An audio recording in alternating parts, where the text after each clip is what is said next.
நம்ம ஊர்ல இந்த 24 ஒரு டவுன் பஸ் ஓடுது இல்லையா? 23 22 அது ஏதோ ஒன்று ஓடுது இல்லையா? அதே போல அமெரிக்கால நிறைய டவுன் பஸ் ஓடும். ஒரு ஏரியால இருந்து இன்னொரு ஏரியாவுக்கு.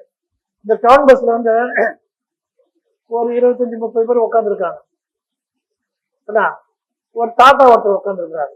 இங்க சில ஊழியக்காரங்க சொல்லுவாங்க ஏசு நேசிக்கிறான்னு சொல்ற மாதிரி.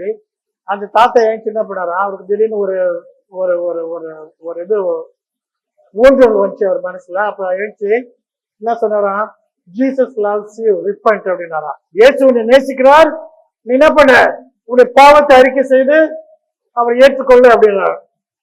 அங்க ஒரு அம்மா உட்காந்துருச்சான், ஒரு 10 வயசு பையனை வச்சு.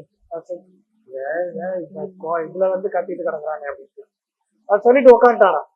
அடுத்து ஒரு 2-3 ஸ்டாப் வந்து என்ன பண்ண, திரும்பி எழுச்சி ஜீசஸ் லவ்ஸ் யூ ரிப்பன்ட், இயேசு உன்னை நேசிக்கிறார், நீ என்ன பண்ண, பாவத்தை அறிக்கை செய்து மனமாறி இயேசுவை ஏற்றுக்கொள்ளுங்க. அப்ப நம்ம சொல்லிச்சா, முதல் தடவை சொன்னவைகள்லாம் காதல வச்சு திருப்பி வந்து கத்திக்கிட்டு இருக்கேன். வயசான காலம் சும்மா கம்முன்னு உட்காரு, அடுத்த விட வாயகே திறந்தா என்ன ஆகும் தெரியாது அப்படின்னு அந்த ஆளு கேட்டுட்டு பார்த்தீங்கன்னா உட்காந்துட்டாராம்.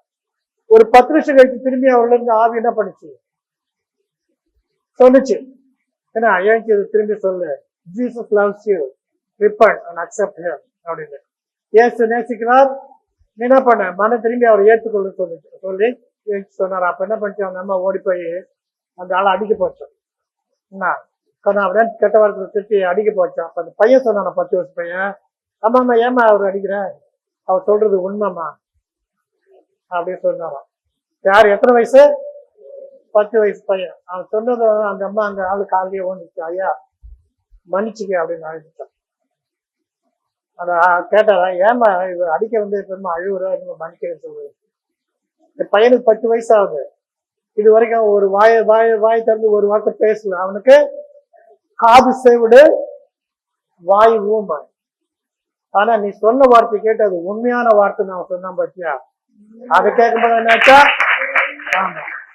அப்ப இயேசு எப்படி பேசுறவங்களா இருக்கிறார், சரியா? அதனால அதை கேட்கறதுக்கு நமக்கு என்ன வேணும், இது வேணும், இது வேணும், இது வேணும், சரியா? அதெல்லாம் திறந்து வச்சு எல்லாம் கேளு.